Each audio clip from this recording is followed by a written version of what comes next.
നമസ്കാരം, news prime മലയാളത്തിലേക്ക് സ്വാഗതം. കോടതിയിലെ ജഡ്ജിമാർ തമ്മിൽ വലിയ പോരാട്ടം, അഭിപ്രായ ഭിന്നത, അതൊക്കെ സർവ്വസാധാരണമായ കോടതി പരിധിക്കുള്ളിലേക്ക് ഒതുങ്ങുന്നതാണ്.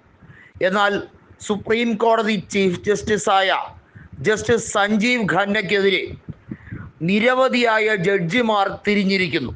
സുപ്രീം കോടതിയിൽ ജസ്റ്റിസുമാരായിട്ടുള്ള സൂര്യകാന്ത് അടക്കമുള്ളവർ തിരിഞ്ഞിരിക്കുന്ന സാഹചര്യം BJPയുടെ കൃത്യമായിട്ടുള്ള ഇടപെടൽ കൊണ്ട് തന്നെയെന്ന് വ്യക്തമാണ്.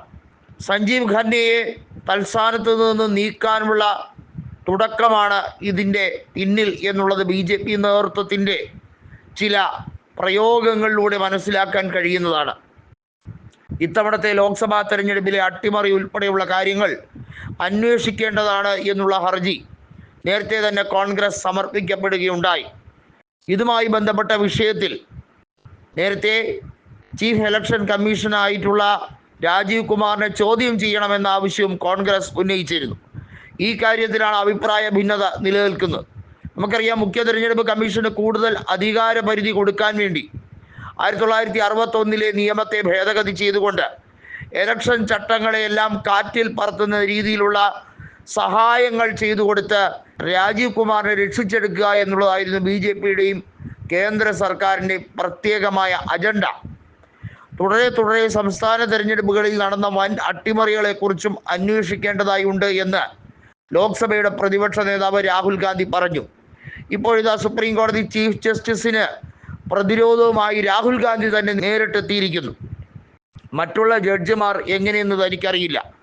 എന്നാൽ സുപ്രീം കോടതിയിലും ചീഫ് ജസ്റ്റിസിലും തനിക്ക് പരിപൂർണമായ വിശ്വാസമുണ്ട് എന്ന് രാഹുൽ ഗാന്ധി ഇതാദ്യമായി വെളിപ്പെടുത്തുമ്പോൾ അത് നരേന്ദ്രമോദിക്ക് ഭയത്തിൻ്റെ തുടക്കമായി തന്നെ, അദ്ദേഹത്തിന് ആശങ്കയുടെ തുടക്കമായി തന്നെ കണക്കാക്കപ്പെടേണ്ടതായി ഉണ്ട്. വിദേശ നിക്ഷേപം ഉൾപ്പെടെയുള്ള കാര്യങ്ങൾ കൃത്യമായും സ്വീകരിച്ചുകൊണ്ടാണ് BJP അവരുടെ ഫണ്ട് വലുതായി വളർത്തിയെടുത്തത്. തെരഞ്ഞെടുപ്പുകളിൽ അട്ടിമറിക്ക് വേണ്ടി ഉപയോഗിച്ചിരുന്നതും അതുതന്നെയാണ്.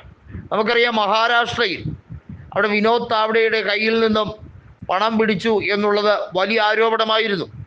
നിരവധിയായ BJP നേതാക്കൾ ഇതുപോലെ പല സ്ഥലത്തും കൃത്യമായി പോലീസ് വലയിൽ അകപ്പെട്ടിട്ടുണ്ടെങ്കിലും അതൊന്നും പിന്നീട് വാർത്തയായിട്ടില്ല. അതൊക്കെ ഗോദി മീഡിയ ചാനലുകൾ മുക്കുകയാണ് ചെയ്യുന്നത്. ഇപ്പോഴിതാ സുപ്രീം കോടതിയിലേക്ക് വരുന്ന ഈ വാർത്തയെ പോലും ഗോദി മീഡിയകൾ വലിയ തോതിൽ ചർച്ചയാക്കുന്നില്ല എന്നുള്ളത് വാസ്തവമാണ്. എന്നാൽ സംഘപരിവാറിന് അനുകൂലമാകുന്ന ഏത് വാർത്തയെയും അതിനെ പൊലിപ്പിച്ച് അതിനെ ഉദ്ദീപിക്കാൻ ഇവിടെ ഗോദി മീഡിയകൾ പരമാവധി ശ്രമിക്കുന്നുണ്ട്. അതാണ് ഇവിടുത്തെ കൃത്യമായ പ്രൊപ്പഗാൻഡ എന്നുള്ളത്. ആ പ്രൊപ്പഗാൻഡ ഗീബൽസ്യൻ തന്ത്രത്തിന് തുല്യം തന്നെയാണ് എന്നുള്ളതിന് യാതൊരു സംശയവുമില്ല.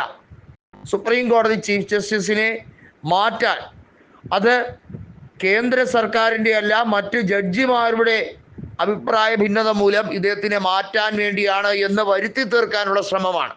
കാരണം കേന്ദ്ര സർക്കാർ ഇടപെട്ട് മാറ്റുകയാണെങ്കിൽ അത് വലിയ കോളിളക്കമുണ്ടാകും. കാരണം സഞ്ജീവ് ഖന്ന അദ്ദേഹം BJP വിരുദ്ധത കൃത്യമായി അദ്ദേഹത്തിൻ്റെ വേർഡിക്റ്റിലൂടെ, അദ്ദേഹത്തിൻ്റെ വിധിയിലൂടെ പലതവണയായി പ്രകടിപ്പിച്ചു കഴിഞ്ഞിരിക്കുന്നു എന്നുള്ളത് BJPക്ക് നന്നായി അറിയാം.